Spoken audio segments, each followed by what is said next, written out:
বাংলাদেশের বাইরে পৃথিবীর বিভিন্ন প্রান্তে যেখান থেকে চ্যানেলে দেখছেন আপনাদের সকলকে সাদর আমন্ত্রণ তৃতীয় মাত্রা দেখবার জন্য। প্রিয় দর্শক, সাম্প্রতিক নানা বিষয় নিয়ে আলোচনার জন্য আমার সঙ্গে স্টুডিওতে রয়েছেন আমার ভাই বসা আছেন বাংলাদেশ আওয়ামী লীগের মুক্তিযুদ্ধ বিষয়ক উপকমিটির সদস্য মনিরুজ্জামান মনির এবং আমার ডানে রয়েছেন বাংলাদেশ জাতীয়তাবাদী দল বিএনপি দলীয় সাবেক সংসদ সদস্য সেলিম রেজা হাবিব। স্বাগত আপনাদের দুজনকে তৃতীয় মাত্রায়। সামাজিক যোগাযোগ মাধ্যমে বিশেষ করে এবং বিএনপির পক্ষ থেকেও বা বিএনপির অ্যালাইজদের পক্ষ থেকেও দলগতভাবে সেভাবে না বললেও অনেক নেতাই এখন বলছেন যে তারা মধ্যবর্তী নির্বাচন চান। মনিরুজ্জামান মনির, আপনি কি মনে করেন তাদের এই দাবি কতটা সঙ্গত, এই দাবি কতটা যৌক্তিক, এবং একই সঙ্গে এই দাবি বা নির্বাচনকে কেন্দ্র করে যে প্রশ্নগুলো তারা তুলছেন, এখন যে চলমান উপজেলা নির্বাচন তাদের সেই দাবিকে আরও শক্তিশালী বা জোরালো করে কি না? জি, ধন্যবাদ আপনাকে এবং আজকের এই আলোচনার সহ আলোচক বাংলাদেশের সবচেয়ে জনপ্রিয় টকশো তৃতীয় মাত্রার চ্যানেলের সকল দর্শকদেরকে, দেশ বিদেশের সকলকেই বাংলাদেশ আওয়ামী লীগের পক্ষ থেকে শুভেচ্ছা জানাচ্ছি। জিল্লুর ভাই, আপনি যেটা বলেছেন সেটা বলেছেন যে মধ্যবর্তী নির্বাচন চায় বিএনপি, সোশ্যাল মিডিয়ায় মূলধারা গণমাধ্যমগুলো উঠে এসে নেয়, বা বিএনপি কোনো রাজপথে মিছিল মিটিং বক্তৃতার মধ্যে মধ্যবর্তী নির্বাচনের কথা বলে কিনা আমি জানি না। প্রথমত বিষয়টা হলো যে 2024 সালের 7ই জানুয়ারি নির্বাচন হয়ে গেছে এবং ইতিমধ্যেই আরেকটি বড় নির্বাচন চলমান, উপজেলা নির্বাচন। স্থানীয় সরকারের ইউনিয়ন পরিষদের পরের যে ধাপটা সেটা উপজেলা পরিষদ, সে নির্বাচন চলমান আছে। স্বাভাবিক কারণেই সরকার এমন কোনো ক্রাইসিস বা এমন কোনো রাজনৈতিক সংকট তৈরি হয়নি যে মধ্যবর্তী নির্বাচনের দাবি উঠতে পারে, বা সেই দাবিটা সরকারের পক্ষ থেকে দল হিসেবে বাংলাদেশ আওয়ামী লীগ তাদের বিবেচনায় নেবে, এই রকমের পরিস্থিতি এখন পর্যন্ত তৈরি হয়নি। একটি রাজনৈতিক দল বা বিরোধী দল বা বিরোধী মহল তারা তাদের জায়গা থেকে দাবি উত্থাপন করতে পারে, কিন্তু আজকে আমি মনে করি এই দাবি উত্থাপন করার আগে দল হিসেবে যদি সেই দলটি তাদের রাজনৈতিক অবস্থান, চিন্তা এবং গণতান্ত্রিক রাজনীতিকে যদি শক্তিশালী করানোর জন্য কাজ করত, তাহলে আজকের একটি নির্বাচন হয়ে যাওয়ার 3-4 মাসের মাথায় এরকমের একটি মধ্যবর্তী নির্বাচন আবেদন করা বা বলা, এটাও এক প্রকার হাস্যরসের বিষয় হিসেবে উপস্থাপন হবে মানুষের কাছে।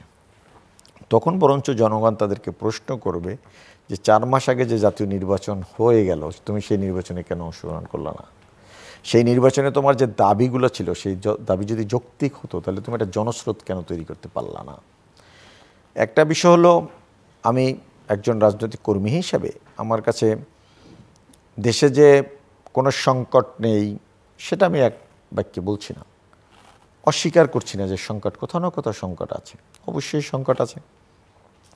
সেই সংকটটা আমার কাছে মনে হয় যে আমরা যদি নির্বাচনে আওয়ামী লীগ বিরোধী যারা মহল আছে সেখানেও একটা বড় অংশ এদেশের জনগণ তাদেরকে তাদের প্রতিনিধিত্ব যেহেতু একটা জোট বা একটা মহল করে থাকে, সেই মহলটা যদি নির্বাচনে অংশগ্রহণ করত তাহলে আমার কাছে অবশ্যই সেই নির্বাচনটা আরও বেশি কার্যকরী হতো এবং আরও বেশি গণতান্ত্রিক রাজনীতিতে আরও বেশি একটা, আমি মনে করি সরকার যারা পরিচালনা করছেন তাদেরও বলার জায়গাটা স্ট্রং হতো, সেটা আমি দৃঢ়ভাবে মনে করি।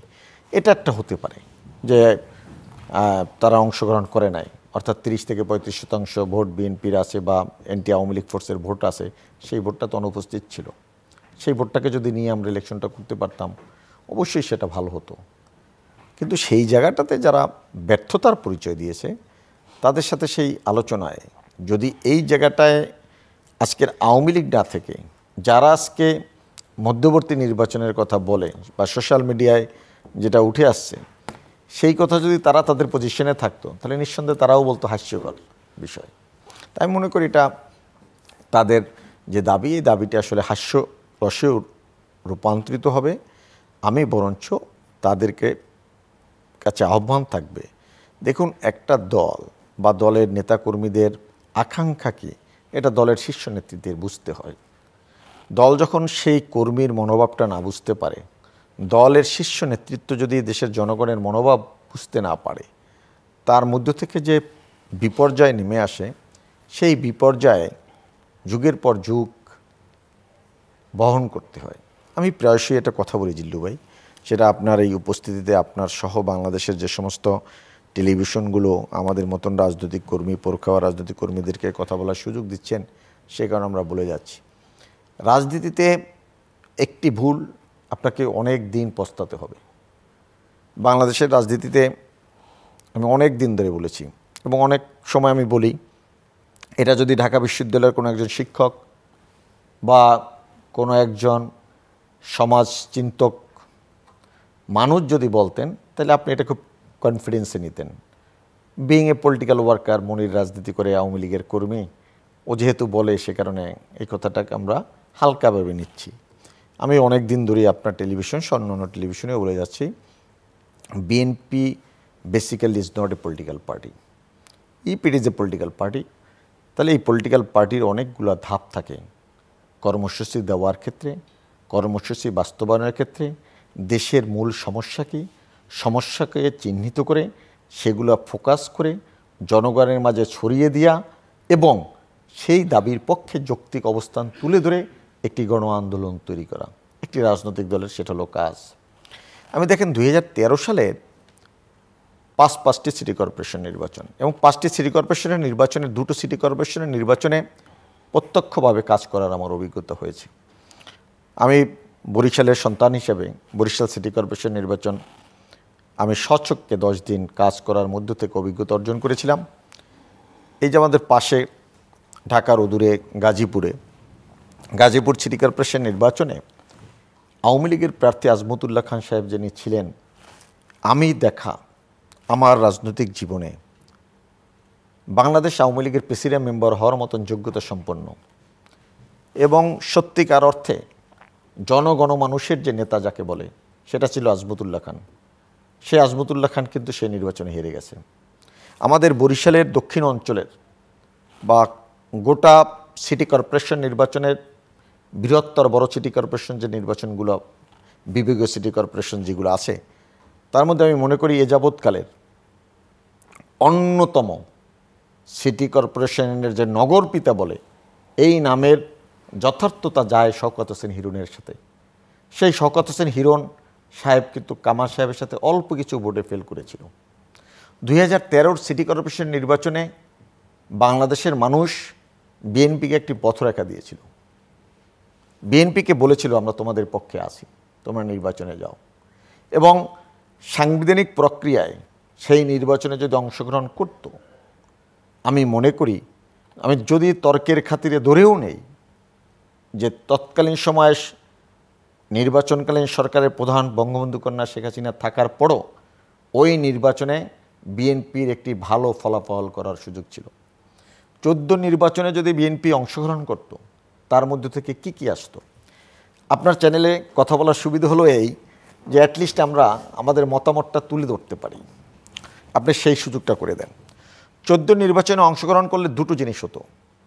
14 নির্বাচনে অংশগ্রহণ যদি বিএনপি করত, আওয়ামী লীগ 2008-এর 29শে ডিসেম্বরের নির্বাচনে যাদেরকে মনোনয়ন দিয়ে এমপি বানিয়েছিল বা জনগণ যাদেরকে ভোট দিয়ে বানালো, যারা ব্যর্থ ছিল, যারা অজনপ্রিয় ছিল, যারা জনবিচ্ছিন্ন ছিল, তাদের অনেককেই বাদ দিতে বাধ্য হইতো। বাদ দেওয়ার মধ্য থেকে কি হতো? একটা পলিটিক্যাল পোলারাইজেশন হইতো, একটা পলিটিক্যাল গ্রুপ নেক্সট নির্বাচনে দল দিতে বাধ্য হইতো। এটা হলো একটা। দ্বিতীয়টা হতো কি, যদি বিএনপি সে নির্বাচনে অংশগ্রহণ করতো, বিএনপি যদি প্রধান বিরোধী দলের ভূমিকায় থাকতো, বেগম খালেদা জিয়া যদি বিরোধী দলের নেতা থাকতো, 2018 সালের নির্বাচনে আমি মনে করি বিএনপির ক্ষমতায় ফিরে আসার একটা সুযোগ থাকতো। তার মানে একটি কম্পিটিটিভ পলিটিক্স বিদ্যমান থাকতো বাংলাদেশে। 2014 সেই নির্বাচন প্রত্যাখ্যান না করে, বয়কট না করে তারা যে প্রতিরোধ করতে গিয়েছিল, সেই প্রতিরোধ নামে যে সন্ত্রাস করলো, তখন থেকেই জনবিচ্ছিন্ন হয়ে গেছে। এবং 14 নির্বাচনের পরপর বেগম জিয়া যে অসহযোগ আন্দোলনে ডাক দিয়েছিলেন, সেটারও একটি পরিসমাপ্তি রাজনৈতিক ভাষায় করেননি। উনি বলেননি যে আমাদের আন্দোলন এখানে আমরা স্থগিত করলাম, আমরা নতুন করে আন্দোলনের ডাক দেব। এই কারণে বললাম যে একটা রাজনৈতিক দল হিসাবে আমি আমার ক্ষুদ্র রাজনৈতিক জীবনে 1986 সালে আমার যে যাত্রাটা শুরু হলো, সেই জায়গায় বঙ্গবন্ধু কন্যা শেখ হাসিনা এরশাদ বিরোধী আন্দোলন বলেন, বা 91 থেকে 96 সাল, বা 2001 সাল থেকে 2006 সাল, এই যে আন্দোলনগুলো হয়েছে, মাননীয় প্রধানমন্ত্রী বিভিন্ন সময় হরতালের ডাক দিয়েছেন বা অবরোধের ডাক দিয়েছেন, আবার সাংবাদিকদের সামনে সাংবাদিক সম্মেলন করার মধ্যে থেকে আমরা আন্দোলনের পরিসমাপ্তি ঘটাইছি। এটা একটা পলিটিক্যাল সিস্টেম, একটা পলিটিক্যাল প্রসেসের মধ্যে থেকে আওয়ামী লীগ হেঁটেছে। কিন্তু বিএনপি, যে কথাটা আমি বলি যে পলিটিক্যাল পার্টি না, এই কারণেই বলছি যেহেতু প্রতিটা পদে পদে তাদের অরাজনৈতিক কর্মকাণ্ডর কারণে তারা আসলে মানুষের কাছে দল হিসেবে এখন পর্যন্ত মনে হয় না প্রতিষ্ঠিত হতে পারে। আপনি বলতে পারেন বা আমার ভাই বলতে পারবে যে দল ভাঙ্গার বহুত চেষ্টা করেছেন, ভাঙেন নাই। এখন এটা হয় গিয়ে কি, অনেকে চিন্তা করে সারা জীবন বিএনপি করছি, বিএনপির অনেক হাইকমান্ডারদের কাছ থেকেও শুনি, বাবা কি করব, এই দলটা করছি এই কারণে করছি যেন আমি মারা গেলে আমাকে যেন বেঈমান না বলে, এটা বড় যেন আমার যেন জানাজাটা যেন বড় হয়। এই রকমের কারণেও অনেক মানুষ বিএনপির রাজনীতি করে। জি, আমি আসছি আবার আপনার কাছে। মিস্টার সেলিম রেজা হাবিব, আপনি শুনছিলেন এবং আমার প্রশ্ন ওই আপনার কাছে ওটাই যে আমরা অনেকের মুখ থেকে আপনাদের নেতৃবৃন্দেরও শুনছি যে মধ্যবর্তী নির্বাচন বা এই নির্বাচন মানি না, আবার নির্বাচন দিতে হবে, এবং আরেকটা নতুন স্থানীয় সরকারের নির্বাচনের প্রক্রিয়া চলছে, নির্বাচন চলছে ধাপে ধাপে, এবং সেখানেও বিএনপি অংশ নিচ্ছে না। যদিও বিএনপির কেউ কেউ নেতাকর্মীরা অংশ নিচ্ছেন, তাদেরকে বিএনপি বহিষ্কার করেছে, যারা অংশ নিচ্ছেন তাদের অধিকাংশই ফেল করেছে, মাত্র কয়েকজন পাশ করেছে। সব মিলিয়ে এবং মিস্টার মনিরের যে আকাঙ্ক্ষা যে বিএনপি যদি একটা শক্তিশালী বিরোধী দল হিসেবে মাঠে থাকতো, তাহলে বাংলাদেশের রাজনীতি শুদ্ধিকরণের প্রক্রিয়া অনেক এগুতো, এবং এমনকি ক্ষমতাসীন দল হিসেবে আওয়ামী লীগও আরও অনেক বেশি পলিটিক্যাল হয়ে উঠতে পারত। আর সেটাও একটা বড় ক্ষতির জায়গা তিনি অন্তত তার অবস্থান থেকে মনে করেন। আপনি কি মনে করেন? জিল্লুর ভাই, আপনাকে সহ চ্যানেল আইয়ের অগণিত দর্শক শ্রোতা এবং ক্যামেরার বাইরে পিছনে এবং সামনে যারা আছেন সবাইকে আমার দলের পক্ষ থেকে, ব্যক্তিগত পক্ষ থেকে শুভেচ্ছা। মনির ভাই প্রথমে বলেছেন যে বিএনপি একজন রাজনৈতিক দল হিসাবে ব্যর্থ, অথবা রাজনৈতিক দল হিসাবে মনির ভাই মনেই করেন না। বিষয়টা হচ্ছে যে মূল্যায়ন এক একজনের কাছে এক এক রকম, খুবই স্বাভাবিক। আপনি জানেন যে 1975 সালের একটি বিয়োগান্তিক পরিবর্তনের পরে 23 বছর কিন্তু বাংলাদেশ আওয়ামী লীগ, 21 বছর কিন্তু আওয়ামী লীগ এভাবেই চলেছে। এবং একটা সময় তখনকার যারা সরকারি দলে ছিল তারা কিন্তু এই কথাই বলেছে যে আওয়ামী লীগ ঠিক যেভাবে জনগণের আকাঙ্ক্ষা অনুযায়ী আন্দোলন সংগ্রাম করতে পারছে না, বিধায় জন্য তারা ক্ষমতার বাইরে ছিল। তো সুতরাং রাজনীতিতে যখন যে আমরা সরকারে থাকি তখন আমরা এক ধরনের মূল্যায়ন করি, যখন ক্ষমতার বাইরে থাকি তখন আর এক ধরনের মূল্যায়ন আমাদের কাছ থেকে আসে। সত্যিকার অর্থে যে বাংলাদেশে যে গণতান্ত্রিক যে চর্চা, সেই চর্চাটা আসলে এই দেশের অভ্যুদয় যখন হলো তখন থেকেই আসলে একটা বিতর্কের মধ্যে আমরা চলে গেছি আর কি। যখন দেশকে ঐক্যবদ্ধ করার দরকার ছিল, যখন আমরা সবাই মিলে দেশটাকে গড়ার প্রয়োজন ছিল বা গণতন্ত্রকে শক্তিশালী করার যে সুযোগ আমাদের সামনে এসেছিল, সেটা কিন্তু আমরা মুক্তিযুদ্ধের প্রারম্ভেই আমরা কিন্তু সেটা হাতছাড়া করেছি, অথবা আমাদের নিজেদের ব্যক্তিগত স্বার্থের কারণে আমরা তখন থেকেই যে বিভাজনের যে রাজনীতি আমরা তখন থেকে কিন্তু শুরু হয়েছে। দেখেন, যখন মুক্তিযুদ্ধ শুরু হয়েছে তখন কিন্তু একেবারেই সাধারণ মানুষ যারা তারা মুক্তিযুদ্ধে প্রথম অংশগ্রহণ করে, সেটা যদি আমরা সেই সময়কার মুক্তিযোদ্ধাদের ছবি বিভিন্ন এখনও পত্রপত্রিকা আমরা যদি দেখি, একেবারে সাধারণ গরিব মানুষগুলো, শ্রমিক কৃষকের হয়েছে। কিন্তু এই মুক্তিযুদ্ধের আমরা যখন এই 5-7 মাস যখন যাই, আমি মুক্তিযুদ্ধের সাথে পরোক্ষভাবে, আমি প্রত্যক্ষ পরোক্ষভাবে দুইভাবে জড়িত ছিলাম। আমি 6 ডিসেম্বর ভারতেও গিয়েছিলাম। যেদিন রাত্রে যাই ওই দিনই ভারত স্বীকৃতি দেয়। সুতরাং আমরা বর্ডার ক্রস করে যাওয়ার যে গাইডের সঙ্গে গিয়েছিলাম, সেই গাইডের সঙ্গে আবার রাত্রে ব্যাক করে আসে। যে বাড়িতে আমরা ছিলাম, ওই বাড়িতে আবার রাত যাপন মানে দিন যাপন করে পরের দিনকে দেশে ফিরে আসি। তো দেখেন তখন থেকেই এই যে মুক্তি বাহিনী, হঠাৎ করে আবার মুজিব বাহিনী আমরা তখন থেকেই তৈরি হয়ে গেল। এই যে একটা বিভাজনের দিকে কিন্তু শুরু হয়ে গেল ওখান থেকেই। আমরা তখন সবাই আমরা দেশকে স্বাধীন করার কথা নিয়ে আমরা ব্যস্ত, এবং মুক্তিবাহিনী তখন আমাদের সবাই জানি মুক্তিবাহিনী হচ্ছে মূল শক্তিটা। এরপরে স্বাধীনতার পরপরই দেখেন যে যারা মুক্তিবাহিনী করলো, যারা মুজিব বাহিনী করলো, তারাই এসে আবার জাসদের মানে জন্ম হলো। জন্ম কেন হলো? সেই সময় স্বাধীনতার পরপরই যদি একটা জাতীয় সরকারি দেশে গঠিত হতো। তো আমরা কি এত পেছন থেকে আলোচনা করব 53 বছর না, এখন যেহেতু আমরা মানে ইতিহাস অনেক দীর্ঘ, আমি একটু মানে শর্ট করে নিয়ে আসছি যে এই যে আমরা তখন থেকে আমাদের যে বিভাজনের যে রাজনীতি শুরু হলো, এটা আর আসলে আমরা কখনো এক জায়গায় আমরা আসতে পারি নাই। যখন সে ক্ষমতায় থাকে তখন তার মতো করেই সে দেশ পরিচালনা করতে চায়। বিরোধী দল যারা করে তাদেরকে কোনোভাবেই রাজপথে আমরা দাঁড়াইতে দিতে চাই না, দাঁড়াইতে দেই না। এটা আমাদের একটা কালচারে পরিণত হয়েছে। এটা যদি বলি যে আওয়ামী লীগের সময় আমরা পারি নাই, 73 সালের নির্বাচন আমরা দেখেছি কিভাবে নির্বাচন হয়েছে, 75-এর পট পরিবর্তনের পরে নির্বাচনগুলো আমরা দেখেছি, 80-র পট পরিবর্তনের পরেও আমরা নির্বাচন দেখেছি, 90-তে আন্দোলনের পরে যখন আমরা এরশাদকে সব দল মিলে যখন আমরা একটা পরিবর্তন আনলাম, একটা আন্দোলনের মাধ্যমে একটা স্বৈরাচারকে পতন করে আবার আমরা একটা গণতান্ত্রিক চর্চা করার বা পরিবেশ করার আমরা কিন্তু সৃষ্টি করেছিলাম। কিন্তু আনফর্চুনেটলি দেখেন যে আমরা 91-এর যে নির্বাচন, এই নির্বাচনে আমরা কিন্তু একটা তত্ত্বাবধায়ক সরকার, যেটা সংবিধানে ছিল না, সেটা করে কিন্তু আমরা তখন একটা সুন্দর একটা সবার কাছে সর্বজন গ্রহণযোগ্য একটা নির্বাচন আমরা মানুষকে উপহার দিই, এবং মানুষ সাংঘাতিকভাবে উৎসাহ উদ্দীপনার মাধ্যমে তাদের ভোট প্রয়োগের মাধ্যমে একটা সরকার বা একটা সংসদ গঠন করে। সেখানে বাংলাদেশ জাতীয়তাবাদী দল ক্ষমতায় যায়। এরপরে ধরেন যে বিষয়টা শুরু হলো, তখন থেকেই আবার যে আমরা গণতান্ত্রিক চর্চা করার পরিবর্তে আমরা তখন আবার আন্দোলনের মাধ্যমে গেলাম যে আমাদেরকে তত্ত্বাবধায়ক সরকার ব্যবস্থা সংবিধানে সংযুক্ত করতে হবে। কিন্তু যেটা প্রয়োজন ছিল, যখন 91-তে নির্বাচনের পরে যখন আমরা কনস্টিটিউশন চেঞ্জ করলাম, সেই সময় যদি এই দাবিটা আসতো, তাহলে কিন্তু এই যে আবার যে আমরা বিভাজনের রাজনীতির মধ্যে গেলাম, এটা কিন্তু প্রয়োজন হতো না। কিন্তু সেটা না করে আমরা যখন একটা সেটেল বিষয়টাকে আবার আমরা আনসেটেল করে ফেললাম, এবং একটা আন্দোলন সংগ্রামের মাধ্যম দিয়ে আমরা 15ই ফেব্রুয়ারি একটা নির্বাচন করতে আমরা অনেকটা বাধ্য হলাম।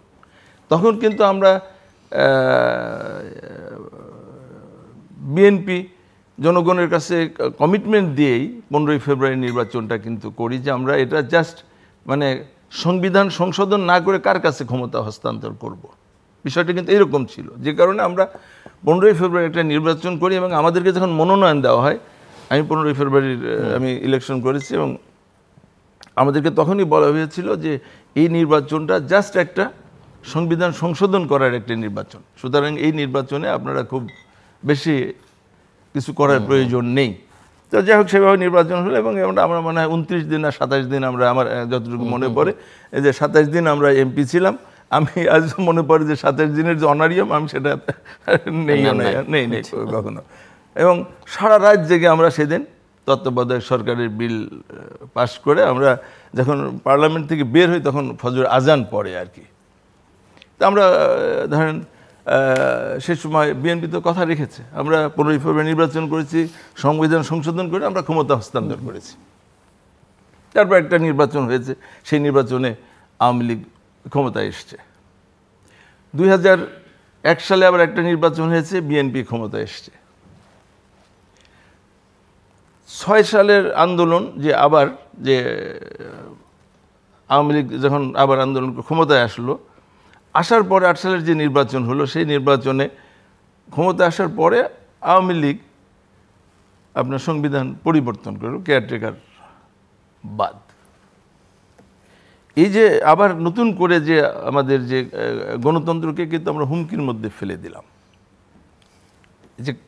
যেটা মীমাংসিত একটা বিষয়, সেই বিষয়টাকে আবার আমরা বিতর্কের মধ্যে নিয়ে আসলাম এবং এটা করে আমরা একদলীয় আবার সেই মানে নির্বাচনের দিকে বা একদলীয় শাসনের দিকে আমরা চলে গেলাম। এখানে তো আর বিরোধী দলের আর যে প্রত্যাশা নিয়ে আমরা এত কিছু করলাম, যদি ৭১-এর মুক্তিযুদ্ধ থেকে শুরু করি, সেটা তো গণতান্ত্রিক অধিকার আদায়ের জন্যেই। আবার ৯০ সালে যে এরশাদ বিরোধী আন্দোলন, সেটাও গণতন্ত্রকে পুনঃপ্রতিষ্ঠিত করার জন্যে মানুষের আকাঙ্ক্ষা। আবার যেটা করলাম সেটাও তো একইভাবেই আমরা কিন্তু সেই জায়গা থেকে আমরা আওয়ামী লীগ বিচ্যুত হলো। এবং এই যে এটার জন্য আমি সবচেয়ে বেশি মানে দায়ী করি আর কি, যতটা আওয়ামী লীগ দায়ী তার চেয়ে বেশি দায়ী করি আমি বিচারপতি খায়রুল হক সাহেবকে। উনি একটা কোথাকার কোন সিনেমা হলের মামলা নিয়ে আসে, এখানে এই মামলার এইভাবে একটা রায় দিয়ে, এবং যিনি কোর্টে যেটা বললেন, ওপেন কোর্টে যেটা বললেন, ওনার রায়তে আবার সেটাকে উনি চেঞ্জ করে ফেললেন। এই যে মানে আপনার গণতান্ত্রিক মানে আমার যে মানে ভোটের যে অধিকার, এই অধিকারটা কিন্তু এখন কি মানে আমরা এখন যেটা আমরা বলি যে মিনিট আপনি শেষ করেন, আমি ওনার যে বিষয়টা আমি বলতে চাচ্ছি সেটা হলো যে এখন দেখেন যে আপনার যে এই যে মধ্যবর্তী নির্বাচনের কথা আসছে, মধ্যবর্তী নির্বাচনের কথা যত না আমাদের দল থেকে, বিরোধী দল থেকে আসে, তার চাইতে কিন্তু সোশ্যাল মিডিয়া থেকে বা বিভিন্ন জায়গা থেকে কিন্তু বা বিভিন্ন মিডিয়া থেকে এই বিষয়গুলো কিন্তু বেশি আসছে। আর সেই কারণে যে আসলে তো ৭ই জানুয়ারি নির্বাচন, মনির ভাই যেভাবে স্বীকার করুক আর না করুক, ৭ই জানুয়ারি নির্বাচন তো একটা ভোটারবিহীন নির্বাচন হয়েছে। যতই আপনি ৪২% দেখান আর যাই দেখান না কেন, কিন্তু সত্যিকার অর্থে তো ভোট কেন্দ্রের লোক ছিল না, এটা তো অস্বীকার করার কোনো সুযোগ নেই। যে কারণে ধরেন এই যে আপনার এনডিআই বা IRI যে তারা বলেছে, চারটে মানে স্পেসিফিক্যালি বলেছে যে কার্যকর গণতান্ত্রিক অনুপস্থিত ছিল, আপনার কার্যকর প্রতিযোগিতা ছিল না, প্রতিযোগিতাহীন একটা নির্বাচন হয়েছে, সরকারি দলকে সুবিধা দেওয়া হয়েছে, বিরোধী দলকে মানে নির্যাতন করা হয়েছে। এই মানে এই চারটে বিষয় তারা কিন্তু উপস্থাপন করেছে। সুতরাং এই যে এখন যে বিষয়টা আসছে সেটা হচ্ছে যে সত্যিকার যদি আমরা দেশকে ভালোবাসি, দেশের মানুষকে যদি ভালোবাসি, দেশের যদি একটা ভবিষ্যৎ চাই, যেটা ভাই একটু আগে বলছিল যে আসলে তো প্রতিষ্ঠান যে তৃতীয় মানে কি বলে চ্যানেল আই যে যারা ম্যানেজমেন্টে যারা রয়েছে তারা থাকবে না, কিন্তু মানে চ্যানেল আই থাকবে। আমি মনির ভাই, জিল্লুর ভাই আমরা থাকবো না, কিন্তু দেশ থাকবে। তো আমাদের আগামী প্রজন্ম থাকবে। তা আগামী প্রজন্মকে যদি আমরা যারা রাজনীতি করি, আমরা যদি তাদেরকে একটা অনিশ্চিত ভবিষ্যতের দিকে ঠেলে দিয়ে যায়, এর দায় কিন্তু আমাদেরকেই বহন করতে হবে। আমাদের ভবিষ্যৎ প্রজন্ম আমাদেরকেই দায়ী করবে। সুতরাং আমি মনে করি যে আমাদের সকল ভেদাভেদ ভুলে গিয়ে যে প্রত্যাশা এনে 1971 সালে আমরা দেশকে স্বাধীন করেছিলাম যে গণতন্ত্রের জন্য, সেই গণতন্ত্র ফিরিয়ে আনার জন্য মধ্যবর্তী নির্বাচন হোক বা যে নির্বাচনে হোক, একটা গণতান্ত্রিক পরিবেশ আমাদের। মনিরুজ্জামান মনির, আপনি একজন তরুণ প্রজন্মের রাজনৈতিক নেতা। আমার প্রশ্ন হচ্ছে যে 53 বছর অনেক হয়েছে, এই বিতর্ক বিভাজন আছে, সবই সত্যি। উনিও যেটা বলেছেন, ব্যাখ্যার হয়তো তারতম্য থাকতে পারে, আপনিও যেটা বলেছেন, এবং ওটাকে আঁকড়ে ধরে আসলে আমরা সামনে এগোতে পারবো না, আমাদেরকে সামনের দিকে এগোতে হবে। কিন্তু বাংলাদেশের গত 53 বছরে যে 12টি নির্বাচন হয়েছে, 12টি নির্বাচনে নিয়েই হয় আওয়ামী লীগ প্রশ্ন তুলেছে, না হয় বিএনপি তুলেছে, না হয় অন্য বিরোধীরা প্রশ্ন তুলেছে। আমার প্রশ্ন হচ্ছে যে আমরা কিভাবে বাংলাদেশে একটি স্থায়ী নির্বাচনী ব্যবস্থা, কোথায় পৃথিবীর আছে কি নেই সেই বিতর্কে যদি নাও যাই, আমরা কিভাবে করতে পারি, যেটা নিয়ে মোটামুটি পৃথিবীর সব দেশেই নির্বাচন নিয়ে যারা হেরে যায় তারা একটু প্রশ্ন তোলে, কিন্তু সেই প্রশ্নটা বোঝা যায় যে আসলে এটা তুলবার জন্য তোলা, কিন্তু সামগ্রিকভাবে। কিন্তু আমাদের এখানে প্রশ্নগুলো অনেক অনেক ডিপেন্ড। সো সেই জায়গাতে একটা স্থায়ী প্রাতিষ্ঠানিক ব্যবস্থা বাংলাদেশ আসলে কিভাবে করতে পারে? আওয়ামী লীগ যদি কখনো ভবিষ্যতে বিরোধী দলে থাকে তারা প্রশ্ন তুলবে না, বিএনপি বিরোধী দলে থাকলে প্রশ্ন তুলবে না, বা অন্যরা প্রশ্ন তুলবে না, সেটা কিভাবে করা যায়, নিশ্চিত করা যায়? প্রথমত আপনি যদি যে জায়গাটার কথা বলছেন এটা খুব ভাইটাল ইস্যু আমি মনে করি। প্রথমত রাজনৈতিক দল হিসেবে সমস্ত রাজনৈতিক দলগুলোর নেতৃত্ব বলেন বা কর্মী বলেন, সকলকে জনগণের উপর আস্থা এবং বিশ্বাস রাখতে হবে। ফার্স্ট অফ অল আপনাকে মাথায় নিতে হবে, আপনি যদি গণতন্ত্রকে শক্তিশালী করতে চান, আপনার জনগণের উপরে আস্থা রাখতে হবে। জনগণের অনেকে তো বলেন যে বাংলাদেশের জনগণ তো আসলে অসহায়, না সে তো জিম্মি। আমি এই কথাটা বলছি এখানে। এরপর আপনার কার্যকর কিছু পদক্ষেপ, যে কার্যকর পদক্ষেপের বেশ কিছু পদক্ষেপ বঙ্গবন্ধু কন্যা শেখ হাসিনার তরফ থেকে এসেছিল। নির্বাচন কমিশন শক্তিশালী করার ক্ষেত্রে উনি কিন্তু ছবিযুক্ত ভোটার তালিকা, স্বচ্ছ ব্যালট বাক্স, এটা কিন্তু বঙ্গবন্ধু কন্যা শেখ হাসিনারই। এবং নির্বাচন কমিশন কিন্তু প্রধানমন্ত্রীর কার্যালয় থেকে এখন সম্পূর্ণ আলাদা। এখন আপনার দরকার কি? এটাও কিন্তু একটি কম বেশি গণতান্ত্রিক প্রক্রিয়ার মধ্য থেকেই বর্তমান নির্বাচন কমিশন গঠিত হয়। আপনার প্রশ্ন থাকতে পারে, আপনি প্রশ্ন করতে পারেন যে দেখা গেছে যাদেরকে এখানে বসানো হয়েছে সকলেই এই সরকারের কখনো না কখনো সচিব ছিল। এটা একটা আলোচনা হতে পারে, এটা একটা মোটা দাগের বড় বিষয় যে আমরা নির্বাচন কমিশনকে কিভাবে আমরা শক্তিশালী করতে পারি। এখানে সমস্ত দল মত সকলের একটা ঐক্যমতে পৌঁছতে হবে। এটা হলো প্রথম জিনিস। আপনি যদি একটি শক্তিশালী নির্বাচনী ব্যবস্থা করতে পারেন তাহলে নির্বাচন কমিশনের কাছে নির্বাচন কমিশন নির্বাচনের সময় যা যা চায় সরকার তা দিতে বাধ্য। এরকমের একটা জায়গায় আমাদেরকে উপস্থাপিত হতে হবে, নিজেদেরকে তৈরি করতে হবে মানসিকভাবে যে আমরা নির্বাচনটা করব এবং মানসিকভাবে আমাদের প্রস্তুত থাকতে হবে জনগণের রায় বা ম্যান্ডেট আমরা মেনে নেব। এটা দল হিসাবে আমাদের সকলের মনোজগতে এই বিষয়টা নিয়ে এগিয়ে যেতে হবে। সেকেন্ড থিং, আপনাকে বুঝতে হবে যে প্রতিনিয়ত উনি যে কথাটা বলেছেন যে মুক্তিযুদ্ধের আকাঙ্ক্ষার বাংলাদেশ, এই মুক্তিযুদ্ধের আকাঙ্ক্ষার বাংলাদেশের কাছেই তত্ত্বাবধায়ক সরকার কনফ্লিক্ট করে, এটা যায় না। এবং তাহলে তো প্রশ্ন কেউ তুলবেন যে আওয়ামী লীগ তাহলে মুক্তিযুদ্ধের আকাঙ্ক্ষার বিপরীতে দাঁড়িয়ে দাবি করেছিল। এটি বলছি যে এখন আজকের আপনার 96 সালের যে প্রেক্ষাপটের কথা ভাই বলেছেন, আপনি শুনছেন, আমিও শুনছি, না আমার কাছে দালিলিক প্রমাণ আছে। 96-এর 15 ফেব্রুয়ারি নির্বাচন, যে নির্বাচনে 2% মানুষের ভোটার উপস্থিতি ছিল না। বেগম জিয়া নির্বাচিত হওয়ার পর জিল্লুর বাই ইত্তেফাকে হেডলাইন ছিল, বেগম জিয়া প্রধানমন্ত্রী এবং বলেছিলেন এটা 5 বছরের জন্য আমরা নির্বাচিত হয়েছি, সামনে লেখা বেগম খালেদা জিয়া। এবং সেই সরকারের একজন মন্ত্রী আমানুল্লাহ আমান সাহেব সচিবালয়ে আপনার কর্মচারী লিপম্যানের সাথে ঝামেলা হয়েছিল, আন্দোলন তখন ঘনীভূত হয়ে গেছিল। আমি ওই আন্দোলনের কর্মী। বিএনপি তখন সংবিধান সংশোধনের জন্য নির্বাচন করেন নাই। কখনো কোনো জায়গায় অন রেকর্ড বিএনপির কোনো নেতা দেখাতে পারবেন না। তারা 5 বছর থাকার জন্যই এসেছিলেন। আওয়ামী লীগ বা তার মিত্ররা গোটা বাংলাদেশে বঙ্গবন্ধু কন্যা শেখ হাসিনার নেতৃত্বে আমরা প্রমাণ করতে পেরেছি যে এই সরকার ভালো নির্বাচন দিতে পারবে না। 94 সালের ঢাকার সিটি কর্পোরেশন নির্বাচনে 7 জন মানুষকে প্রকাশ্য লোকে হত্যা করা হয়েছিল। এই যে 90-এর গণঅভ্যুত্থানের যে আকাঙ্ক্ষা নিয়ে আমরা গণতন্ত্রের জন্য ভোটের জন্য আমরা রক্ত দিয়েছিলাম, আপনি বলেছিলেন যে 21 বছর আওয়ামী লীগ ক্ষমতার বাইরে, উনি বলেছিলেন 23 বছর, আপনি 21 বছর কারেক্টলি বলে দিয়েছিলেন। তো 75 থেকে 96 সাল আমরা যে এই 21 বছর আন্দোলন করেছি, সেখানেও দেখবেন আমরা কিন্তু জেনে শুনে 79-এ আমরা জানি বঙ্গবন্ধু হত্যাকাণ্ডের সাথে প্রত্যক্ষ বা পরোক্ষভাবে জিয়াউর রহমান জড়িত। আমি 79-এ নির্বাচনে গিয়েছি, প্রত্যক্ষ পরোক্ষভাবে আমি জানি এরশাদ সাহেব একজন স্বৈরাচার, তার অধীনেও আমরা 86 সাল নির্বাচনে গেছি। এটা কেন গেলাম আমরা? দুটো কারণ। একটি হলো দল হিসাবে আওয়ামী লীগ কতটা সুসংগঠিত হতে পারলো, দল হিসাবে আওয়ামী লীগ দেশের মানুষকে কে দিতে চায়, দেশের মানুষ আমার মনের যে ভাষা সেটা বুঝে কিনা। মানুষের কাছাকাছি যাওয়ার মাধ্যম হলো নির্বাচন। আওয়ামী লীগ কিন্তু দুটো নির্বাচনে অংশগ্রহণ করেছে। এখন আসেন, আজকের যে রাজনীতিতে যদি আপনি সুষ্ঠু একটি নির্বাচনী ব্যবস্থা করতে চান, তার জন্য আপনার সবচেয়ে বড় যে কাজটা আপনি যেটা বলছেন, আমি পরিপূর্ণভাবে একমত। একটি শক্তিশালী নির্বাচন কমিশন, স্বাধীন নির্বাচন কমিশন। আজকের যদি বলি আমি যে উপজেলা পরিষদ নির্বাচন হচ্ছে, এখানে তো উপজেলা নির্বাচনে স্ট্রংলি নির্বাচন কমিশন হ্যান্ডেল করছে আমার দেখা মতে। আমি যেহেতু অবজার্ভ করছি নির্বাচনটা, যে আমি যেহেতু একটা নির্বাচনী এলাকাকে প্রতিনিধিত্ব করি, দীর্ঘদিন ধরে কাজ করছি, সে কারণে আমি খুব ক্লোজলি মনিটরিং করছি। এখানে তো খুব শক্তিশালী ভূমিকা নিচ্ছে। আমার কথাটা হলো, আপনি নির্বাচন বয়কট করার মধ্যে থেকে নির্বাচনী ব্যবস্থাকে শক্তিশালী করতে পারবেন না। নির্বাচনে অংশগ্রহণ করার মধ্য থেকে আপনার হাতে নাতে ত্রুটিগুলো দেখাই দিতে হবে যে this are going on, this is happening. এগুলো যখন আপনি পুঙ্খানুপুঙ্খানু নিয়ে আসতে পারবেন, তার মধ্য থেকে একটা জায়গায় আপনি উপনীত হতে পারবেন।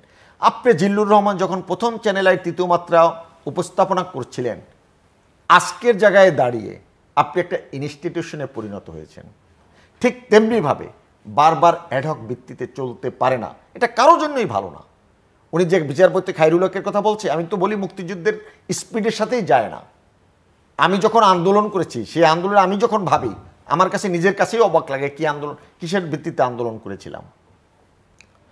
হয়তো বা দেশের জনগণ চেয়েছিল বা বিএনপি যে কাজগুলো করেছিল সেগুলো আমরা ধরিয়ে দিতে পেরেছিলাম, কিন্তু বিএনপি সেই জায়গাটায় পারে নাই। আমি যেটা বললাম যে 14 নির্বাচনে যদি বিএনপি অংশগ্রহণ করতো, তার মধ্যে থেকে কি হতো, তার মধ্যে থেকে আওয়ামী লীগ তার ভালো প্রার্থী দিতে বাধ্য হতো। আপনি যেটা বলছেন যথার্থ বলছেন যে পলিটিক্সটা থাকতো, আজকের পলিটিক্সটা নেই। আপনি চোখ বুঝে দেখেন তো, আজকের 4 বার আওয়ামী লীগ পরপর রাষ্ট্রকে দেশকে সেবা দিচ্ছেন, রাজনীতি বা সংসদে কারা সংসদে প্রতিনিধিত্ব করছে, পার্লামেন্টে কারা চলে এসছে। আজকে তো পার্লামেন্টে 1000 কোটি টাকার মালিক যে, সে তো প্রতিনিধিত্ব করার কথা নয়। আমার মতন রাজনৈতিক কর্মীর কথা, ওনার মতন একজন সাচ্চা মুক্তিযোদ্ধার করার কথা। আমি তো একজন মুক্তিযোদ্ধার সন্তান। আমার বাবা 71-এ যখন মুক্তিযুদ্ধের জন্য দেশ ছেড়েছিলেন, আমাকে 7 দিনে রেখে গিয়েছিলেন এই দেশ স্বাধীন করার জন্য। তো অ্যাজ এ হোল আপনাকে আমাকে দেশপ্রেমিক হতে হবে, দেশটাকে ভালোবাসতে হবে। বিভাজন আছে, গোটা তাবৎ দুনিয়া আছে, কিন্তু বাংলাদেশের ক্ষেত্রে একটা জায়গায় বিভাজন থাকলে চলবে না। মুক্তিযুদ্ধের প্রশ্নে কোনো বিভাজন হতে পারে না, বঙ্গবন্ধুর ক্ষেত্রে কোনো প্রশ্ন হতে পারে না, বাংলাদেশের ক্ষেত্রে প্রশ্ন হতে পারে না। বিভাজন আমেরিকাতে আছে, ব্ল্যাক অ্যান্ড হোয়াইট, ভারতে আছে, কোথায় নাই, বিভাজন থাকবে। বিভাজনের মধ্যে আমার মাথায় রাখতে হবে আমি এই দেশের নাগরিক। গোটা তাবৎ দুনিয়ায় যে কয়েকটি দেশ মুক্তিযুদ্ধের মধ্যে থেকে দেশ অর্জন করছে, তার একটি বাংলাদেশ, যে দেশের মানুষ 30 লাখ লোক শহীদ হয়েছে জাতির পিতা বঙ্গবন্ধু শেখ মুজিবের ডাকে। আমার মায়েরা তাদের সর্বোচ্চ ইজ্জত দিয়েছে। এর চেয়ে বড় প্রাইড কিছু হতে পারে না। আমার সবচেয়ে বড় গর্ব আমার মুক্তিযুদ্ধ। সেইখানে আমি মনে করি না যে নির্বাচনী ব্যবস্থায় অংশগ্রহণ না করে নির্বাচনী ব্যবস্থা বা নির্বাচন কমিশনকে শক্তিশালী করা যায় না, গণতন্ত্রকে শক্তিশালী করা যায় না। আমি মনে করি নির্বাচনে এদেশে দায়িত্ব পালন করে কে? আপনার ভাই বা আপনার সন্তান আছে এসপি, আমার ভাই আছে আর্মিতে, পুলিশে, তারা এই দেশের নাগরিক। আপনি নির্বাচনে অংশগ্রহণ করেন, চ্যালেঞ্জ হিসেবে গ্রহণ করেন। আমি তো চ্যালেঞ্জ হিসেবে গ্রহণ করেছি, 79-এ করেছি, 86-এ করেছি। আপনারা এরকমের চ্যালেঞ্জ করেন। বারবার আপনি যখন নির্বাচন ময়দানি থেকে চলে যাচ্ছেন, আপনার কর্মী কি থাকছেন? আপনার কর্মী থাকছেন না। আমি আমার নির্বাচনী এলাকায়, আমার এলাকায় এখন যে উপজেলা নির্বাচন হচ্ছে, সরাসরি বিএনপির নেতারা আমাদের প্রার্থীর পক্ষে অবস্থান নিচ্ছে, কাজ করছে। অর্থাৎ যে প্রার্থীর কাছ থেকে তারা ফেভার পাচ্ছে, তার প্রার্থীর পক্ষে কাজ করছে। আপনারা বলছেন কিন্তু আপনাদের চ্যালেঞ্জ করছে কিন্তু আপনাদের কর্মীরা। আমি তো দেখলাম একজন জয়েন্ট সেক্রেটারি বিএনপির জেলা কমিটির, এই মেঘনা বিএনপির সেক্রেটারি, এনটিভি বিএনপির টেলিভিশন ফারুক সাহেবের, সেখানে সে সাক্ষাৎকারে বলছে বিএনপি সিদ্ধান্ত নিয়েছে তাদের সিদ্ধান্ত, আর আমি সিদ্ধান্ত নিচ্ছি আমার রাজনীতির সিদ্ধান্ত। আমার এলাকার পলিটিক্স টিকিয়ে রাখতে হলে আমার এই নির্বাচন করতে হবে। বিএনপির সিনিয়র নেতৃত্ব বা শীর্ষ নেতৃত্বকে বিদ্যাঙ্গুলি প্রদর্শন করছে। 141 জন আপনারা দল থেকে বহিষ্কার করছেন। কিন্তু আওয়ামী লীগ 94 সালে যখন পার্লামেন্ট থেকে বের হয়ে গেছে, আওয়ামী লীগের কাউকে কিন্তু আপনি নিতে পারেন না নির্বাচন করতে। That is the basic difference between Awami League and BNP. আমার কমিটমেন্টের জায়গাটা, আমি যখন বিরোধী দল থাকি তখন আমার নেতৃত্বের প্রতি শতভাগ অটুট থাকি। আমি সরকারি দল, আমার বর্তমানেও বরঞ্চ আমার দলের অনেক সিদ্ধান্ত, এই জিল্লুবাইয়ের উপস্থিতিতে অনেক মন্ত্রী ত্রুটি বিচ্যুতি করছে, আমরা কথা বলছি। পলিটিক্সে সাহস থাকতে হবে, ন্যায্য কথা বলার সাহস থাকতে হবে। আপনি এখানে দল করছেন, জীবনের ঝুঁকি নিচ্ছেন। যে ঝুঁকি নিচ্ছে না, যে দেশে লিড করতে পারবে না, যার মায়ের অসুস্থতা নিয়ে গোটা জাতির সামনে আপনারা একটা নাটক করেন, অথচ তার মাকে দেখার যে সাহস পায় না, তাকে আপনারা নেতা মানছেন। সে তো লিড করছে না। দেশের মানুষ তো দেখছে না যে শারীরিকভাবে মিস্টার তারেকের উপস্থিতি, অথচ আপনার মতন মানুষ কিন্তু নির্বাচন করতে চান। 99.99% মানুষ বিএনপি নির্বাচন করতে চায়, কিন্তু তারেক রহমান চায় না। বিকজ অফ তারেকের বাংলাদেশে নির্বাচন হলে কিছু হওয়ার সম্ভাবনা নাই। মিস্টার হাবিব, আপনি একটু আমাকে বলবেন, ওনার কথার প্রেক্ষিতে নিশ্চয়ই আপনি কিছু জবাব দেবেন। কিন্তু আমার আরেকটা প্রশ্ন আছে যে একটা তো এই যে নির্বাচন হয় না, নির্বাচন এর বাইরেও তো সমাজে অনেক রকমের সমস্যা আছে। ধরেন এই মুহূর্তে বাংলাদেশের অর্থনীতি নিয়ে প্রচুর আলোচনা আছে। আমি মিস্টার মনিরের কাছে সেই প্রসঙ্গে যাব। আপনারা সেই সব প্রসঙ্গে কথা বলছেন কিনা বা কতটা বলছেন সেটা নিয়ে কিন্তু জনমনে অনেক রকমের প্রশ্ন আছে। একদিকে সরকার কি করছে সেটা নিয়ে যেমন সরকারের প্রতি অভিযোগ আছে, প্রশ্ন আছে, বিরোধী দল হিসেবে আপনারা আসলে ওইসব ইস্যুকে কতটা সামনে নিয়ে আসছেন সেটাও একটা অভিযোগ আছে। আমি তো আপনার কাছে শুনতে চাই, বা কিভাবে দেখেন আসলে আপনারা, আসলে নাকি আপনারা মনেই করেন যে অন্য যত সমস্যা আছে সেগুলোর সমাধান একটাও করা সম্ভব না, একটা নিরপেক্ষ নির্বাচন, আপনাদের ভাষায় তত্ত্বাবধায়ক সরকারের অধীনে নির্বাচন ছাড়া, এবং সেখানে হয়তো বিএনপি ক্ষমতায় গেলে তখন সমাধান হবে, এর বাইরে আর সমাধান হবে না, সেরকম মনে করেন কিনা? ডেফিনেটলি জনগণের দল হিসাবে আমরা জনগণের যে কথা বলছি না এটা কিন্তু ঠিক না। আমরা যে আমাদের সকল কর্মসূচিতে আমাদের জনগণের যে সমস্ত সমস্যার কথা আমরা প্রতিনিয়তই কিন্তু আমরা বলে যাচ্ছি।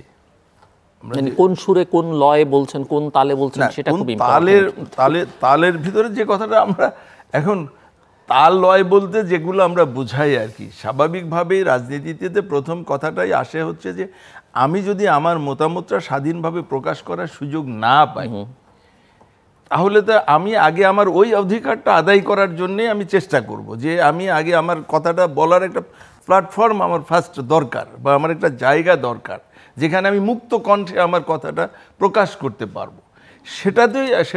সেখানেই তো আমাকে বারবার সংকুচিত করে ফেলা হচ্ছে, আমার কথা বলার সুযোগই তো দেওয়া হচ্ছে না। আমি যে কথা বলবো জনগণের পক্ষে কথা বলবো সেটাই তো নাই। এই যে ধরেন এই গত শুক্রবারে লাস্ট ফ্রাইডেতে আমি এলাকায় ছিলাম, আসছি তো দেখলাম ঢাকা দক্ষিণ বিএনপি একটা সমাবেশের ডাক দিয়েছে, ভাবলাম যে যাই, আসছি অনেকদিন পরে যাই, যে দেখলাম যে আপনার পার্টি অফিসের জাস্ট বিল্ডিংয়ের থেকে 50 গজ দূরে 3টা মাইক মানে হর্ন, আর এদিকে 3টা হর্ন, এর বাইরে কোনো নাই। আমি যে সময় কেন বলে যে এর বাইরে নিষেধাজ্ঞা আছে আর দেওয়া যাবে না। তো এইভাবে যদি একটা আপনার যদি এইটাই যদি গণতান্ত্রিক চর্চা হয়, ভাই বললেন যে মনির ভাই বললেন যে জনগণের উপর আস্থা রাখতে হবে। জনগণের উপর আস্থা আছে কি নাই সেটা মানে জনগণ কার পক্ষে আছে সেটার একমাত্র এটার মানে পরীক্ষা করার জায়গাটা হলো নির্বাচন। সেই নির্বাচনের জায়গাটাই যদি আপনার প্রশ্নবিদ্ধ থাকে, সেই নির্বাচনের জায়গাটাই যদি আপনার মানে জনগণ যদি ভোট দেওয়ার সুযোগই না পায় তাহলে তো সেটা বলে না। আমি মানে শেখ হাসিনার কয়েকটা কথা আমি বলছি। দৈনিক ইত্তেফাক 16/6/1994, রাজনৈতিক দল ক্ষমতায় থাকলে নির্বাচন কমিশন যত শক্তিশালী হোক না কেন নির্বাচন নিরপেক্ষ হতে পারে না শেখ হাসিনা। এরকম অনেকগুলো কথা এখানে মানে নেত্রী বলেছেন, যেগুলো নিয়ে যে নির্বাচন কমিশন বা যদি আমরা বললো যে আমরা নির্বাচনে যাই না, আমরা 14তে যাইনি, ঠিক আছে, ভাই বলেছে আমরা ভুল করেছি, আমরা 18তে গিয়েছি।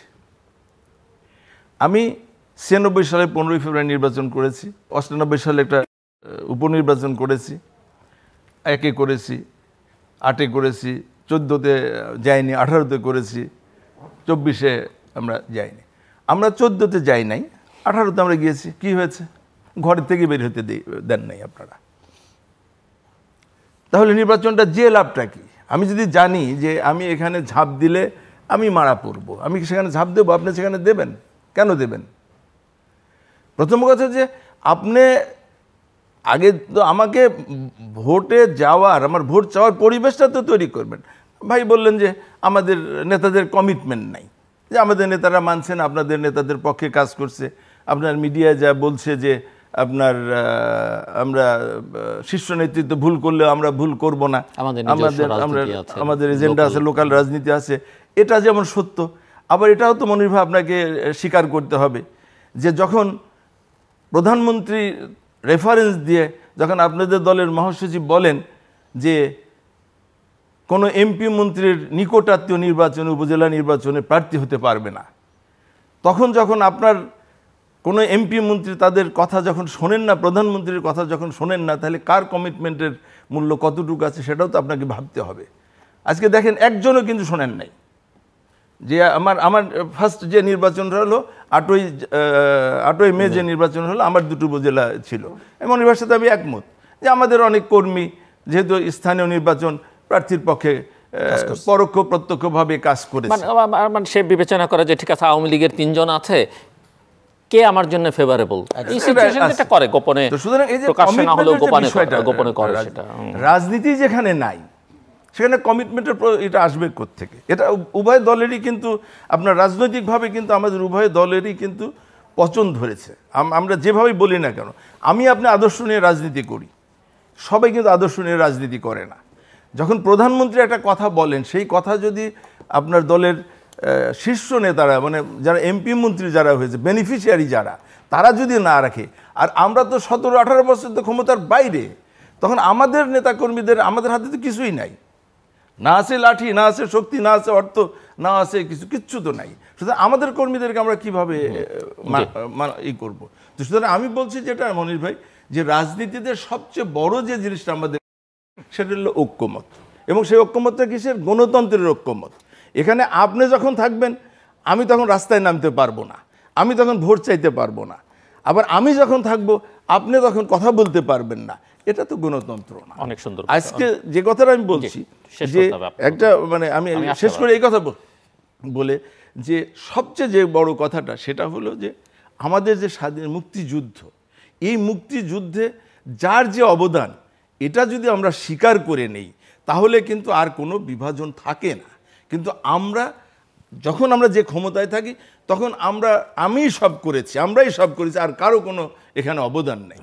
এই যে একটা বিষয় আমাদের ভিতরে দাঁড়িয়েছে, এখান থেকে আমাদেরকে উত্তরণ যদি আমরা ঘটাইতে পারি কখনো, এই যে আপনারা যারা তরুণ বিশেষ করে যারা আছেন, তারা যদি ভবিষ্যতে এটা নিয়ে যদি সংগ্রাম করেন, আন্দোলন করেন, আমি মনে করি যে আশা আকাঙ্ক্ষা নিয়ে আমরা দেশ স্বাধীন করেছিলাম, সেই গণতন্ত্র পুনঃপ্রতিষ্ঠার জন্য আমাদের ঐক্যমত ছাড়া কোনো বিকল্প নেই। এবং সেটা হচ্ছে যে আমার ভোট আমি দেব, যাকে খুশি তাকে দেব। এটা যেদিন আমরা প্রতিষ্ঠিত করতে পারবো, সেদিনই এদেশে গণতন্ত্র এবং সুশাসন এবং ঐক্যমত প্রতিষ্ঠিত হবে। হাবিব ভাই বেশ কিছু কথা বলেছেন। আমি রাজনীতিতে একটা বিষয় হলো কমিটমেন্টের যে কথাটা বলছেন, আমি কিন্তু আপনার আগের পার্টে বলেছি, আমি কমিটমেন্ট অবশ্যই রাজনীতিতে committed leader, committed worker, committed people, এটা খুব বেশি প্রয়োজন। একজন দেশপ্রেমিক মানুষ সে সত্য কথা বলার জন্য, দেশের জন্য। দেখুন, রাজনীতি কে করে? সমাজের সবচেয়ে সচেতন মানুষটা রাজনীতি করে। তার কমিটমেন্ট থাকে দেশকে সামনের দিকে এগিয়ে নিয়ে যাওয়ার জন্য। একটা ভঙ্গুর সমাজ, সে সমাজকে বিনির্মাণ করবে একজন রাজনৈতিক কর্মী। আজকে রাজনৈতিক কর্মীর সংজ্ঞাও চেঞ্জ হয়ে গেছে হয়তোবা, তারপর আমি মনে করি আপনি যেটা বলেছেন যে আওয়ামী লীগের মাননীয় প্রধানমন্ত্রী যে কথা বলেছেন, এখানে মাননীয় প্রধানমন্ত্রী আবার পরের দিন মিটিংয়ে, সেন্ট্রাল আওয়ামী লীগের মিটিংয়ে, না সম্ভবত উনি দেশ থেকে ফিরে আসা, ব্যাংকক থেকে ফিরে আসার পরে সাংবাদিকদের সামনে উনি এমপি মন্ত্রীদের আত্মীয় পরিজন কারা তার একটা ব্যাখ্যা উনি দাঁড় করেছেন। আমি গণতান্ত্রিক রাজনীতির একজন কর্মী হিসাবে, একজন রাজনৈতিক কর্মী হিসাবে, গণতান্ত্রিক কোনো সংজ্ঞায় আমার পরিবারের অন্য কেউ নির্বাচন করতে পারবে না, এটার সাথেও আমি একমত নই। ৭৫ বঙ্গবন্ধুবিহীন বাংলাদেশে যারা আওয়ামী লীগ করেছে, দেখা গেছে গোত্র ধরে আওয়ামী লীগ করেছে, পরিবার, গোটা পরিবার আওয়ামী লীগ করেছে। আমার পরিবার, গোটা পরিবার আওয়ামী লীগের রাজনীতি করেছে। আমার মা করেছে, আমার বোন করেছে, আমার ফুপু করেছেন, আমার চাচারা করেছেন, আমার বাবা করেছেন। হয়তোবা পদ পদবিতে আমার বাবা ছিলেন নেতা, কিন্তু সকলে করেছেন। 86 আবার আমি করেছি, আমার কাজিনরা করেছে আমার হাত ধরে। এখন প্রশ্নটা হলো, এটা আমি দলের এর আগেও এই ইস্যুগুলো নিয়ে বিভিন্ন টেলিভিশনে বলেছিলাম, সিদ্ধান্ত হতে পারে 2008-এর 29 ডিসেম্বরের নির্বাচনে ক্ষমতায় আসার মধ্যে থেকে বা দেশ সেবা করার সুযোগ পাওয়ার মধ্য থেকে 15 বছরে আওয়ামী লীগের এমপি মন্ত্রীদের প্রশ্রয়ের মধ্য থেকে যদি কেউ নির্বাচন করে, সেটাকে ফাইন্ড আউট করা, সেটাকে অ্যাড্রেস করা। নট দ্যাট আপনার যে কর্মীটা 75-এর পর জেল খেটেছে, 2001 সালে 1 অক্টোবরের নির্বাচনের পরে আপনারা যে বললেন যে 6টা মাইক নির্ধারণ করে দিয়েছিল। আওয়ামী লীগ 2001 সাল থেকে 2006 সাল পর্যন্ত 23 বঙ্গবন্ধু কাঁটাতারে বেড়ার মধ্যে আবদ্ধ করে রেখেছিলেন। বঙ্গবন্ধু এভিনিউ গোপালগঞ্জের টুঙ্গিপাড়া একটা বড় নোঙ্গর খেলায় পরিণত হয়েছিল। রাজনীতির সংস্কৃতি এবং রাজনৈতিক দলের নেতাকে ধ্বংস করার জন্য এই ধ্বংসলীলায় লিপ্ত হয়েছিলেন আপনারা 2004 সালের 21 আগস্ট। দেখুন, আপনি যেটা বলেছেন মুক্তিযুদ্ধের প্রশ্ন একটা মহান যজ্ঞ, এখানে বঙ্গবন্ধু নেতা ছিলেন, কিন্তু হাজার হাজার লাখ লাখ মানুষের অবদান ছিল, অস্বীকার করার জন্য নাই। প্রো লেফটিস্ট, প্রো রাইটিস্ট, অর্থাৎ স্বাধীনতাকামী মানুষ অনেকভাবেই অবদান ছিল, অস্বীকার করছি না। আপনি যে কথা বলতে চেয়েছেন মেজর জিয়াউর রহমানকে উদ্দেশ্য করেই বলতে চেয়েছেন যে যার যার মূল্যায়ন, অফকোর্স আমি করতে চাই। আমার সংবিধানে বা বাংলাদেশের মানুষ জানে 1971 সালে 27 মার্চ মেজর জিয়া বলেছিলেন, I Major Zia do hereby declared on behalf of our great national leader Bangabandhu Sheikh Mujibur Rahman. আপনি এই কথাটাই যদি বলেন, আপনার এই সত্যটাই যদি আপনি ধারণ করে থাকেন, তাহলেই আপনি সম্মানিত হন। আমার সংবিধানে জাতির পিতা বঙ্গবন্ধু শেখ মুজিবুর রহমান স্বাধীনতার ঘোষক, 17 ডিসেম্বরে বঙ্গবন্ধুকে মানুষ ম্যান্ডেট দিয়েছে, একজন উর্দিওয়ালা আর্মিকে দেননি। এই যে বোধোদয় নেই, এই বোধোদয়টা যখন নেই তখনই আপনাকে কন্টেস্ট করে যে তুমি এটা না, তুমি মুক্তিযোদ্ধা না। আর যদি আপনি ওই পর্যন্ত থাকতেন যে হ্যাঁ আমি বঙ্গবন্ধুর পক্ষে স্বাধীনতার ঘোষণা পাঠ করেছিলাম সেদিন, বা তার ডিক্লারেশনটা আমি পাঠ করেছিলাম, এটাই আমার বড় গর্ব, আমি জেড ফোর্সের অধিনায়ক ছিলাম, এটাকে নিয়ে প্রাইড করা যায়, এটাই আমার প্রাউড। এই প্রাউড ফিলটা আপনারা করেন না, আপনারা অর্জন করতে চান স্বাধীনতার ঘোষক। সংকটটা সেখানে। তারপরও 75-এর যে একটি ঘটনা আছে, এটা যদি না থাকতো, এটা মেনে নেব, আমরা কিন্তু এরশাদ বিরোধী আন্দোলনে শেখ হাসিনা খালেদা জিয়া খুব কাছাকাছি অবস্থান করেছি তোলো, একসাথে তো আন্দোলন করেছিলাম আমরা ঢাকা বিশ্ববিদ্যালয় সহ গোটা বাংলাদেশে। গণতান্ত্রিক রাজনীতিতে একজন নাবালক বালক 2004 সালে 21 আগস্ট গ্রেনেড হামলা ঘটিয়েছিল, তার নেতৃত্বে টোটাল রাষ্ট্রযন্ত্রকে সেদিন ব্যবহার করেছিলেন। টোটাল রাষ্ট্রযন্ত্র যদি ব্যবহার না করতেন, আজকের রাজনীতির চেহারাটা এমন হয় না। আমি রাজনৈতিক কর্মী হিসাবে আপনার সাথে আমার গোটা দুনিয়াতে, গোটা বাংলাদেশে সিভিল ব্যুরোক্রেসি, তাদের মধ্যে এক প্রকারের ঐক্য আছে, আর্মির ঐক্য আছে, পুলিশের ঐক্য আছে, আনসারের ঐক্য আছে, জিল্লুর বাড়ির সাংবাদিকদের ঐক্য আছে, পলিটিশিয়ানদের ঐক্য নাই। কারণটা কি? কারণটা একমাত্র তারেক রহমান, যে ব্যক্তি এখন লন্ডনে বসে আছে। রাজনীতির সবচেয়ে বড় সংকট জিল্লুর ভাই, এটা বড় সংকটটা, আপনি রাজনীতিতে দীর্ঘদিন সংগ্রাম করে আজকে এই জায়গাটা এসেছেন, যখন কোনো কিছু না করে কোনো কাউকে যদি বসিয়ে দেন, তার দ্বারা নেতৃত্ব হয় না। ধন্যবাদ। ফাইনাল রিমার্কস জাস্ট 2 মিনিট করে আপনাদের দুজনের জন্যই, কিন্তু 2 মিনিটের বেশি কোনোভাবেই নেওয়া যাবে না। বলছি যে মনির ভাই বললেন যে জিয়াউর রহমান প্রথম যখন স্বাধীনতার ঘোষণা দেয়, তখন I major Ziaur Rahman declare the independence, এই কথাটাই বলেন। পরবর্তীতে আওয়ামী লীগের নেতৃবৃন্দের অনুরোধে উনি এটা পারেন না, উনি এটা পারেনও না। না, ওটা ব্যাখ্যাটা ওইটা পারেনই না। আমি বলি ভাই, ওটা পারেনই না। বিষয়টা হচ্ছে যে জিনিসটা এখানে একটা গ্যাপ কিন্তু আমাদের রাজনীতিতে আছে। আপনারা যখন বলেন যে 7ই মার্চই হচ্ছে স্বাধীনতার ঘোষণা, ঐতিহাসিক দিন বলি আমরা। না, অনেকেই বলেন যে স্বাধীনতার ওই দিন স্বাধীনতার ঘোষণা হয়েছে। সেটা যদি একটা মানে বিতর্কটা কোথায় সৃষ্টি হয়েছে? বিতর্কটা সৃষ্টি হয়েছে ওই জায়গাতে যে অ্যাকচুয়ালি স্বাধীনতার যে ঘোষণা, এই ঘোষণাটা যদি শেখ মুজিবুর রহমান সাহেব গ্রেপ্তার হওয়ার আগে কোনো না কোনোভাবে একটা রেকর্ডের মাধ্যমে অথবা চিরকুটের মাধ্যমে যদি উনি রেখে যেতেন, তাহলে কিন্তু এই বিতর্কর কোনো জায়গা থাকতো না। কিন্তু এটা না থাকার কারণে জিয়াউর রহমান যখন এই ঘোষণাটা দিলেন, পরবর্তীতে রাজনৈতিক নেতৃবৃন্দের যদি ওনার উচ্চাকাঙ্ক্ষা থাকতো বা উনি যদি এটাকে ডিজন করতো, তাহলে কিন্তু পরে কারেকশন করে ওইটা উনি দিতেন না। পরে তো on behalf of Sheikh Mujibur Rahman বলছেন, কিন্তু এখনকার নেতৃত্ব তো সেটাও তো স্বীকার করতে চান না যে উনি ওইটুকু বলেছেন। আপনি দেখেন, সেটা একটা সংকটের জায়গা। যে আজকের প্রধানমন্ত্রী আমাদের ওনার হাজব্যান্ড ওয়াজিদ মিয়া নিজে তার বইতে বলেছেন যে আমি এবং আজকের প্রধানমন্ত্রী আমরা দুজন একসঙ্গে জিয়াউর রহমানের স্বাধীনতার ঘোষণা আমরা শুনেছি, এবং অসংখ্য তখনকার বুদ্ধিজীবী বা যারা অসংখ্য বই লিখেছে তারা কিন্তু প্রত্যেকেই এটাকে বলেছে। তো বিষয়টা হচ্ছে যে আজকে আপনারা বলেন যে জিয়াউর রহমান শেখ মুজিবের মৃত্যুর সাথে ষড়যন্ত্রের সাথে জড়িত। প্রশ্ন হলো যে জড়িত আমরা এই যে আমরা মানে ধরেন আপনার মানে আমরা একটা মানে বলি যে এটা উনি জড়িত, কিন্তু কোনো প্রমাণ কিন্তু নাই। শেখ মুজিবের মৃত্যুর পরে মোস্তাকের নেতৃত্বে কিন্তু সরকার গঠন হলো, এবং তখনকার যারা তখন সেনাপ্রধান ছিল শফিউল্লাহ সাহেব, একে খন্দকার এবং এম.এস খান হচ্ছে নৌবাহিনী প্রধান, তারা তিনজনই কিন্তু ওই সরকারের আনুগত্য প্রকাশ করলেন করলেন। এবং শফিউল্লাহ সাহেব আপনাদের এখন এমপি মন্ত্রী, তারা সবাই একে খন্দকার আপনাদের এমপি মন্ত্রী ছিল। তো জিয়াউর রহমান ছিল সেকেন্ড ম্যান। সুতরাং সে যখন মানে তার ঘটনা পরস্পর, যদি খালেদ মোশাররফ যে 3 নভেম্বর যে কু করে তাকে যে গ্রেপ্তার করলো, সে যদি তাকে মেরে ফেলতো তাহলে তো জিয়াউর রহমানের আজকে কোনো অস্তিত্বই থাকতো না। সুতরাং সেদিন যদি বেনিফিশিয়ারি হতো তাহলে তো সেই ক্ষমতায় নিত, তাহলে তো অন্য মুস্তাকেরই আসার। ধন্যবাদ মনিরুজ্জামান মনির। আমার মনে হয় যে মনির ভাই, যে আমি বলি যে এই জায়গাগুলোতে আমাদের একটু ডিফারেন্স আছে, এই বিষয়গুলো যদি আমরা কোনো ডিফারেন্স নাই। এই জায়গাগুলো যদি আমরা এই করি, যার আমি ওই জায়গাটাই বলছি, এখানে যদি আমরা আমাদের যার সময় নাই তো আপনি বলেছেন করি তাহলে দেখুন 1971 সালের 25শে মার্চের রাত্রে 12টার পরে আপনাদের নেতারা অনেক সময় জিল্লুর ভাইয়ের উপস্থিতি, তো তাজউদ্দিন সাহেবের মেয়ের রিমির ওই যে পিতা বইটা, তাজউদ্দিন পিতা নেতা যে বইটা লিখেছে ওইটা আমি পড়েছি।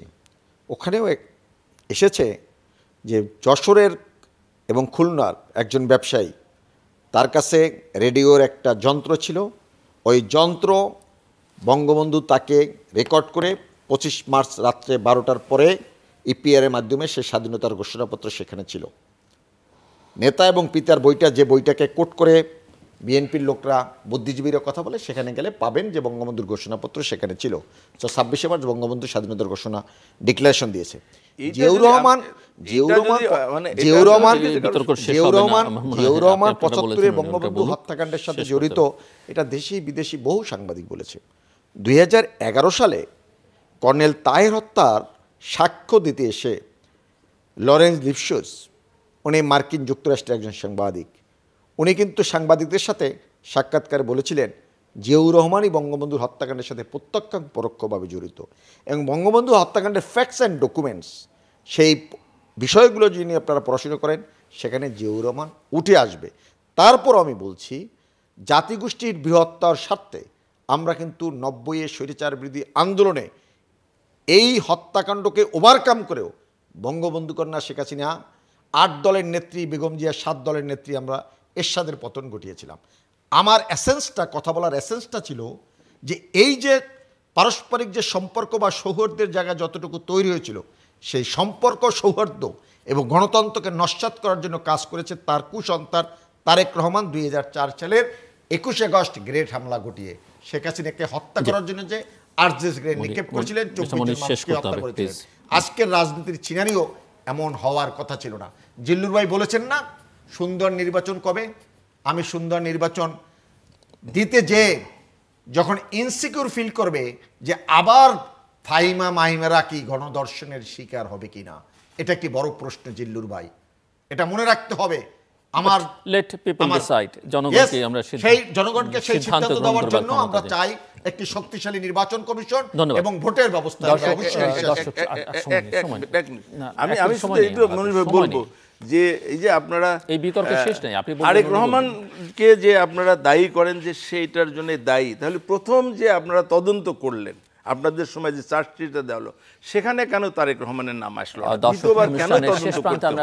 এটা হলো আমার প্রশ্ন। লাইভ স্ট্রিম হচ্ছে, আপনারা দেখতে পারেন টেলিভিশনের পর্দায়। দেখতে না পারলে যে কোনো সময় যে কোনো স্থান থেকে ইউটিউবে তৃতীয় মাত্রা চ্যানেলটি সাবস্ক্রাইব করি পুরোনো পর্বগুলো আপনারা দেখতে পারেন। মিস্টার সেলমি রেজা হাবিব এবং মিস্টার মনিরুজ্জামান মনির, অসংখ্য ধন্যবাদ এই আলোচনা অংশ নেওয়ার জন্য।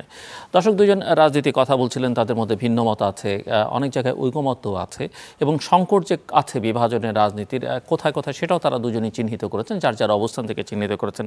এটা সমাধানও করা যেতে পারে, বা এটাকে একটু পাশ কাটিয়ে আমরা সামনের দিকেও তাকাতে পারি। কিন্তু মূল কথা যেটা তারা বলেছেন, যদি আমরা সবাই জানি যে পৃথিবীর কোনো কিছুই রাজনীতিবিহীন নয়, সব কিছুর মধ্যেই রাজনীতি আছে, কিন্তু দুজনেই বলছেন যে বাংলাদেশ এখন রাজনীতিহীনতা আছে, এবং রাজনীতি যেটা আছে সেটা আসলে ওনারা উচ্চারণ করেনি, আমি করছি, সেটা অপরাজনীতি।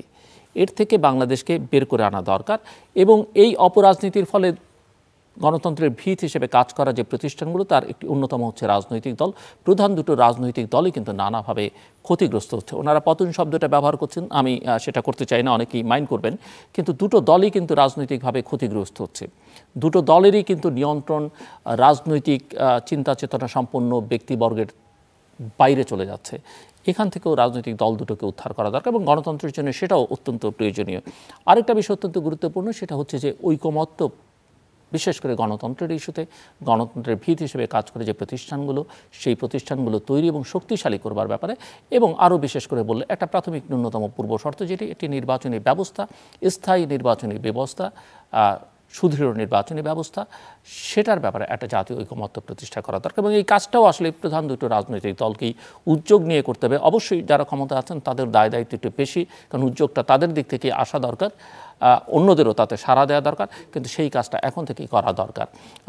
আমাদের সঙ্গে থাকবার জন্য অসংখ্য ধন্যবাদ, আপনাদের সবার জন্য শুভকামনা।